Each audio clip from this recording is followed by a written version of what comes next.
Hi everybody, I'm Phil Fatica. Welcome back to the Millcreek Government Channel. You are going to love this program today because you're going to love the man I have as my guest. I know you know him. Let's say hello to Ed Welligis. Ed is the former editor of the Erie Times News, recently retired, and the author of many books all about Erie. Specifically this one, which is what we're going to be talking about today. It is called Erie, Chronicle of a Great Lakes City. Plus, he has others which we'll be looking at a little bit later on. But right now, Ed, I can't thank you enough for taking time to come up and just tell us about Erie. First of all, I'm subject to flattery. You flattered me. I can do that. I'm subject to it. Okay. How are we doing as a Great Lakes city? Since you wrote this, some time has passed by. And by the way, you can find this in the Erie Public Library very easily, very easily. How's the city doing? I would think anybody that knew Erie in 1980, which is when that book came out. Right. This is what, 2015. That was a long time ago. Would be very impressed with what has happened here. Good things. This is a city that could have gone downhill totally. Instead, we have really resurrected ourselves and become a different city. But our downtown is still healthy looking, vigorous looking. There's all kinds of new things down there. The whole area has grown a little bit. Lou Tullio would be very proud. Yes, he would. I think he would. I think he would be. And you know, Bill Garvey pointed out something to me a while ago. He said, you know, we haven't lost population in Erie County. It's been pretty much steady. Now, other places have taken huge hits. That's right. Pittsburgh, Detroit, Buffalo, all those cities around us, Cleveland, you know.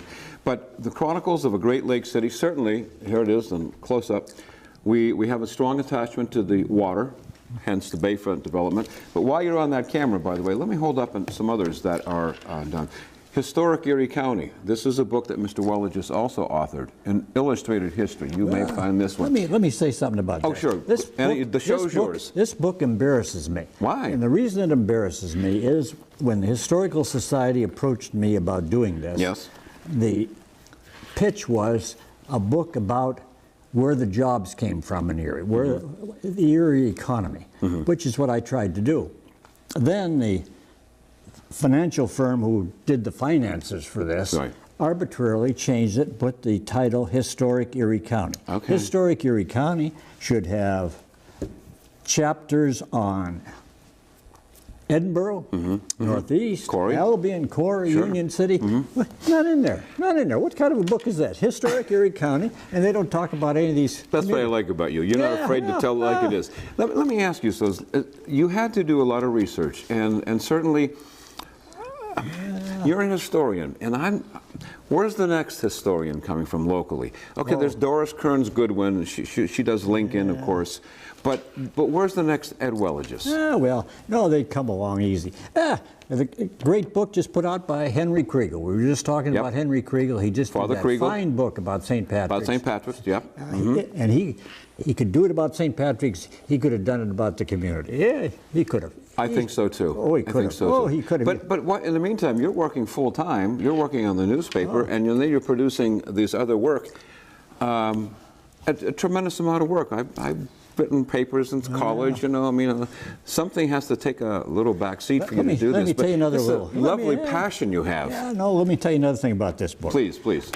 Today, everybody tells me about the wonders of Google, how you can get all this information from Google. And I'm technically illiterate, and I don't know how to do that. But this book, hold it up again. I had my own Google system. I had been working for the newspaper for 50 years, and I saved paper copies. That's what we used to have, is paper files, thick paper files on different subjects. We really still do. Well, it hasn't gone away. Anyway, I had them. And so, for better, for worse, and probably for a lot worse, I did that book without virtually doing any research at all, which is a terrible admission to make. Here it is. Terrible, terrible, terrible. You heard it first. That's how I did it. Nice. I had all this paper stuff, and that's how I did it. Now, this next one is a publication of the Times Publishing Company, and of course, Mr. Ed Mead passed away just recently. Erie 200 Years as a Community. You can also find this in the library. Yeah. What was your part in this mix here? I was on the commission on that Okay. to celebrate the 200 years. 200 years. I was secretary of it. I've never been secretary of anything in my life, but Bill Garvey made me secretary. Blame him. I guess the idea was that if I could write a news story, I could take notes and fill in. Anyway, I did it. So 1795 to 1995, if this is it. As I have grown more mature, older, I am fascinated by the history of Erie. And thanks to you, I have all this wealth of information to read about who we were, who we are, and who we're going to become. And I like what you said earlier about what we've become. Let me tell you this. We're on a good path here. Let me tell you another thing about this. Sure, this one. Came out in 1980. I'm walking down State Street, 9th and State. I met a lawyer I have known since I was a teenager. He stopped me, 9th and State, congratulated me on this book, and said something to the effect, "I didn't think you had it in you." Now, there's a compliment for you. Think about that. Wow. I didn't think you had it in you. I didn't think you had it in you. Oh, my goodness. Oh. That's what he told me. Well, let's talk about that, having it in you. Have you always been a writer? Did you always bend that way? I took pre-law at college. I went to Allegheny. I took pre-law, and I was admitted to Dickinson Law School, and I had a preceptor. In those days, you had to have a preceptor, an attorney who would sponsor you. I was all set to go, and we were living in Meadville, my wife and I. She wanted to come back to Erie, and I liked Erie better than Meadville. I shouldn't say that. You went to Allegheny College. Yes, I did. But what really brought me back, I think, was vanity. Vanity, vanity, vanity. Well, but you were in World War II. Yeah, but in those days, when you were a newspaper reporter, politicians had to deal with you. Yep, you were primacy. That was their only avenue to the public. They had to deal with you. And here I am, 20 years old, and I got a picture of myself with Clarence Pulling and Kenneth Momar. Do those names ring a bell with you? Pulling's does, yes. Pulling was mayor of Erie. Kenneth Momar was a brigadier general in the National Guard, and he became finance director. And these two august personalities had to deal with me. Absolutely. I was a City Hall reporter. Yes, they you had were. To deal with. And that appeals to the vanity of a 20-year-old. Believe me, it does. I can understand that. But let's back up a little bit before that. You were a World War II vet. Yes, I was. You were captured by the Germans in the Battle of the Bulge. Is that correct? And you served time in a prison camp? 5 months. Yeah. I think about that every day. I get the New York Times, as I told you, and I look at the temperatures in cities around the world for some reason, and I've started again to look at Berlin. Okay. I look at Berlin because I was near Berlin in the last area I was confined as a prisoner, and I remember that spring. When I went into the prison camp, the last movie I'd seen was a Deanna Durbin movie where there was a song, "Spring Will Be a Little Late This Year." Fortunately, it was early in the lowlands of Germany that spring. Okay. In March, I was sitting out in the sun, chipping plaster off buildings that had been destroyed by bombs. Okay. That's what they had. First, they had me unloading boxcars.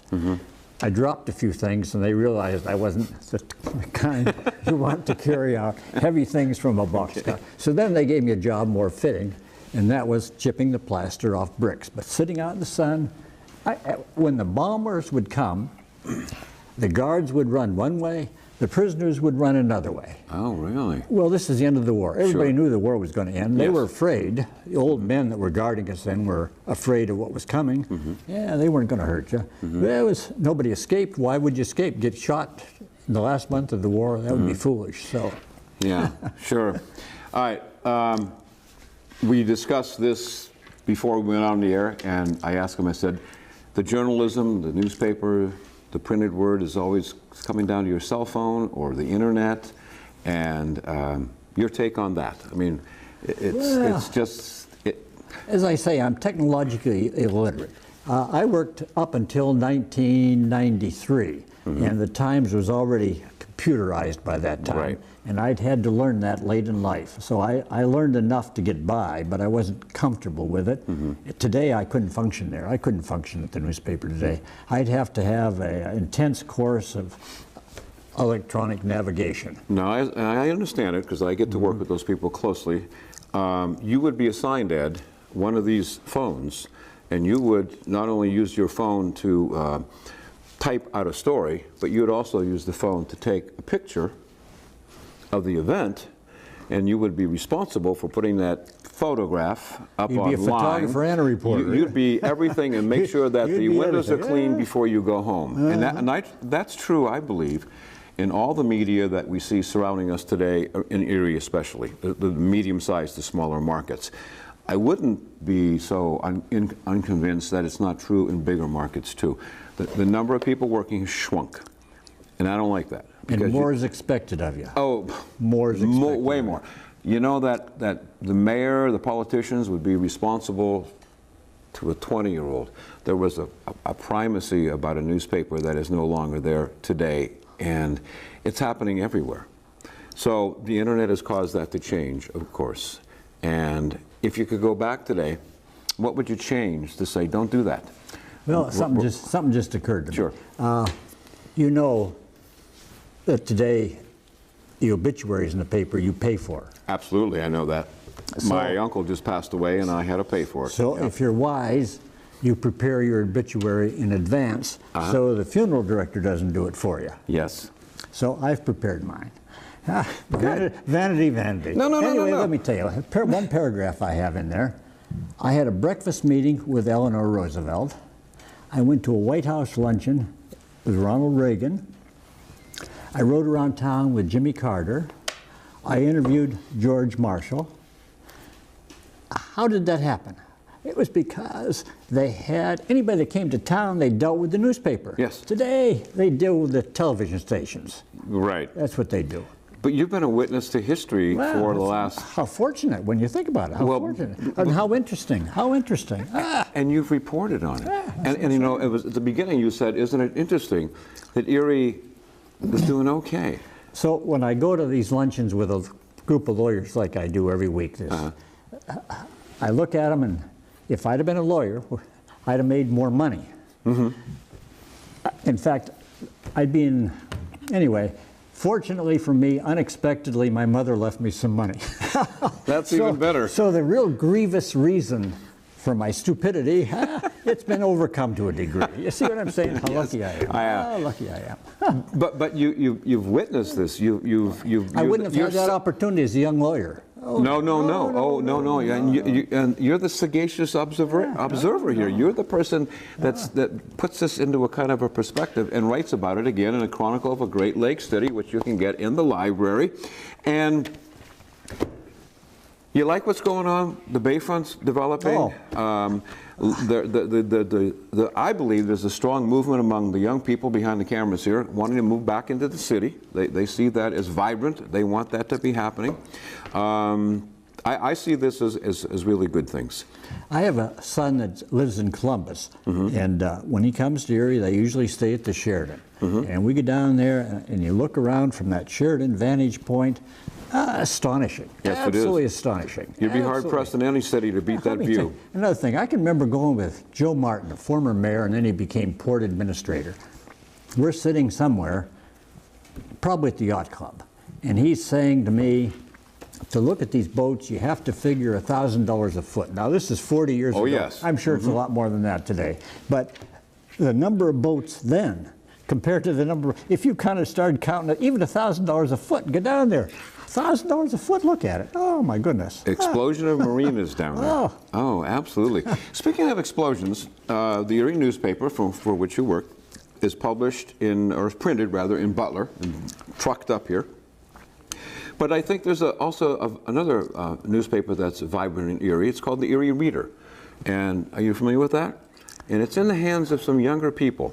So obviously they skew towards what the 20-something-year-olds... Where do you get it? I'm not familiar with it. You can pick it up free, and there's a copy in the lobby of the I'll take one TV when I go. station. Just to be curious. And they are their writing skills are, I think, pretty good. They got a tough row to hoe. Absolutely.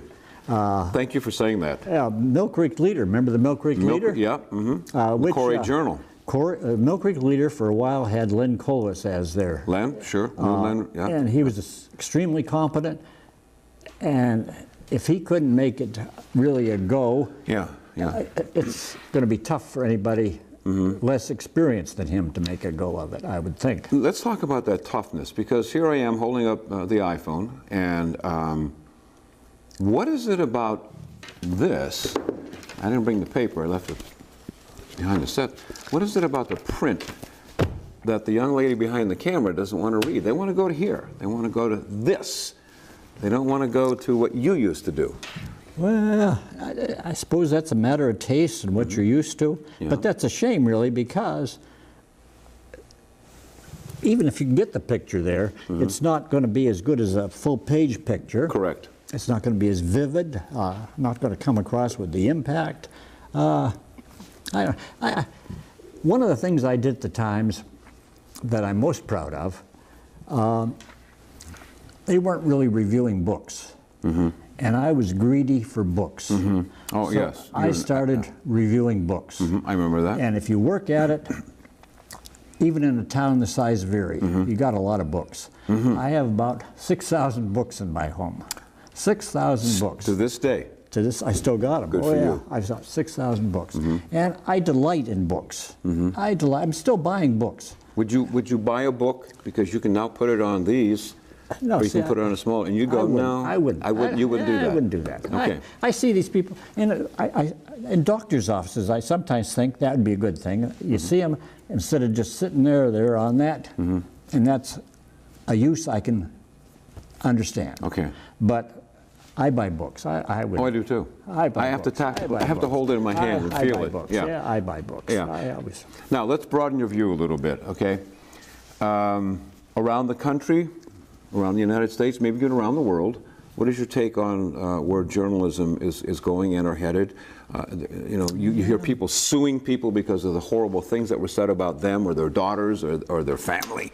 I mean, the bloggers can be anonymous and they can say vile, vituperative things about people and not be held responsible. But if you write a letter to the editor, they won't print it unless you give them the name and they can hold you accountable for what you've said.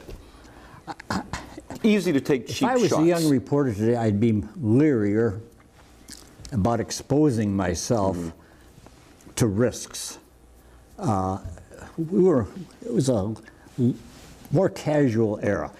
A prolific writer, a prolific observer of the human condition and the scene here in Erie. His great book, Chronicles of a Great Lake City. You can pick this up at the library. You can pick this up, Erie 200 Years as a Community. That was a good one. Here's another one that's called The Community, the Times in the Last 100 Years, if you like history. And this is Historic Erie County, an illustrated history. And this is again by Mr. Welliges. I'm so honored that you are here. There's another thing about these. Please. For anybody that's interested in doing a book, and a lot of people Great question. Yes, they are. Yes, they are. How do you do that? The crucial question is financing. Okay. Can you get any money out of it to pay for the costs? Okay. Who's going to pay for the printing? Who's going to pay all these costs? Some people that have done noble service have had a major problem. John Carney has, I think, 3 books on Erie, which are invaluable because they cover an area that nobody else at the time was doing. But John Carney had no money. So, unfortunately, he drifted, it's the only way he had. He'd approach people and ask them if they wanted to have a section of the book. In other words, if you paid money, you were in the book. If you didn't pay money, you weren't in the book. Which isn't a good way to do things, but he didn't have any other choice. I never had a financing problem. This one was a Chamber of Commerce project. I was going to ask you about how Chamber of Commerce. Okay. And they, not only did they handle the financing, which I didn't have to, they paid me a certain amount, but that's all. My only money worries was getting the money from the Chamber, which was no problem at all. Sure. This one was Erie County history. The other 2 were the Erie Times. I never had a money problem. What would it cost today to do this? This is black and white. Where are you going to get somebody to pay for it? And it's 144 pages. It's oversized. Right. Not a cheap date. You can see the cover is obviously 4-color and bleeds out here. So what would it cost to have People somebody? used to come to me and say they'd written a novel, say, and what do they do with it? And what you do is just send it to publishers. But most publishers won't even read amateur things unless there's a recommendation from somebody. So many of them just never did get published. And yet, though, there is so much publishing that goes on online. You know, I mean, you can today just put it maybe right you could there. do that cheaply. See? Yes, you can. That's what I'm Sure. saying. So Yeah. that maybe that's good. That's because let's go. We got a couple of minutes left. Are people writing less? Because obviously your life was writing. You love you love to write. When I was teaching college in some classes, I'm going to pull your teeth out with no anesthetic. That's okay, just as long as you don't make me write about it. I mean, you know, it was just horrible, terrible, painful for them. I was lucky that writing came easily to me. Okay. In fact, my asset, how did I get to the assignment with Mrs. Roosevelt when I was in my 20s? Why did I get that? The reason was I was quick. I could absorb and then write very quickly. Speed was essential. That's the only way I know how to do things. That's why these books, I did them quick. They're not, maybe not very good, but I did them quick. No, don't I be was quick. I was don't quick. be, Today, these people do research. I bypass you're putting yourself research. down a little too hard. Because in order to be a good writer, you've got to be a good listener. I was quick. I was quick. You have to be a good listener. Very quick. Yes, well, you're not quick with 144 pages because you need to really show your stuff here and go through, because this covers many different bases again. So if you love this, and by the way, it's a library. There's that room upstairs, the history room, the ancestry room, where I think people are discovering more about their past. They've made it maybe a little easier to do so, I think, to dig into some of the records. And again, I want to thank Mr. Ed Welligis for being here. There are many books that he has written. This is the one we're promoting today, or the one we're saying you should be able to read this one. And comments on where we are in technology, where we are in journalism, because this man was a witness to it all. By the way, when did you start working? What year for the Times? I was a senior at Academy. Really? Senior at Academy. Wow. They were desperate for help. World War II. Yeah. I covered sports in my senior year at Academy and was denounced as the coach at Academy at the time as the traitor in our midst. Oh my gosh. Because I revealed 3 players were injured, wouldn't play in the East game. The NFL, the NBA would love you today. Football rally. Remember those football rallies? Oh, absolutely. Yeah, the traitor in our midst, he said. That's what he said. Well. Now, if somebody approached you today, I'll approach him today and say, you know, I need you to write a column, weekly column. We can, you know, 500 words, perhaps, you know. Your choice. What would you do? What would you write about? Well, that's the kind of thing I could do as long as you gave me free reign. I'd give you free reign. And I'd do it very quickly. It might not be very good, but I'd do it quickly. Well, yes, no. You would do it quickly and you would do it good. Well. But what would you like to talk about? What would be the overarching template you'd have for it? I'd say, in all fairness, I know Erie pretty well. Maybe not the last few years. I don't pay much attention like I used to, although I watch county council to see how you're doing. We're okay. I used to go when Tom Flatley was a commissioner.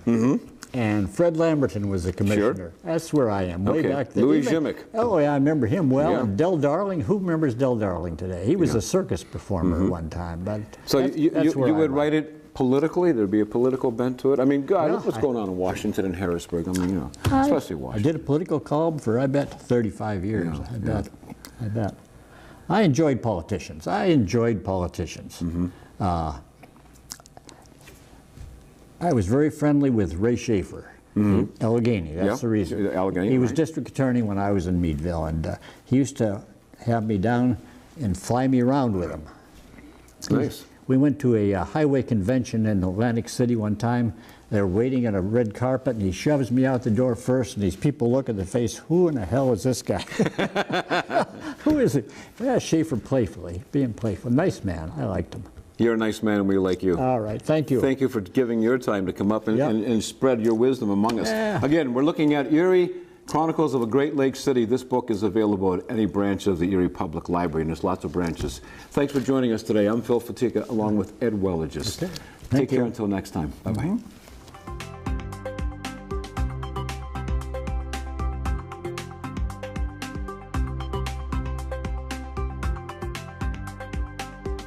You're watching the Millcreek Government Channel, powered by WQLN Public Media.